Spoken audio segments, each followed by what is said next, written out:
મહત્વના સમાચાર ભાવનગરથી આવી રહ્યા છે। ભાવનગરમાં કેન્દ્રીય મંત્રી નિમિબેન બાંભણિયાએ પરિવાર સાથે મકર સંક્રાંતિનો તહેવાર ઉજવ્યો હતો। તેમણે પતંગ ચડાવી, પેંચ લડાવ્યા અને તહેવારની મજા માણી હતી।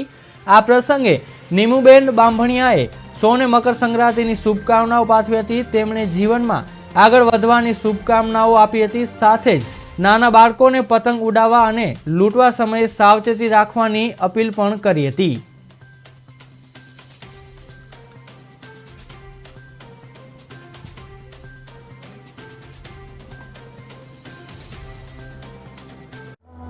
બેન, આજે મકર સંક્રાંતિનો પર્વ તમે પરિવાર સાથે ઉજવી રહ્યા છો, શું કહેશો?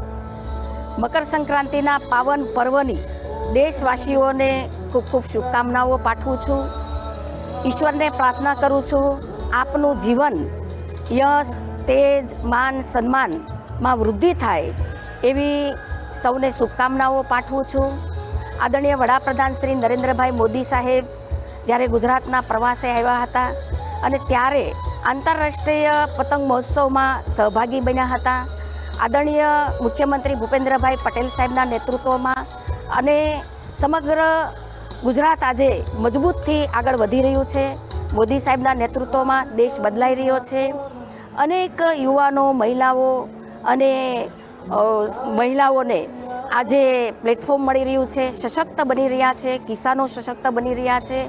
ત્યારે આવનાર દિવસોની અંદર સમગ્ર લોકોનું જીવન એક સુખમય, સમૃદ્ધિમય બને એવી સૌને ખૂબ ખૂબ શુભકામના।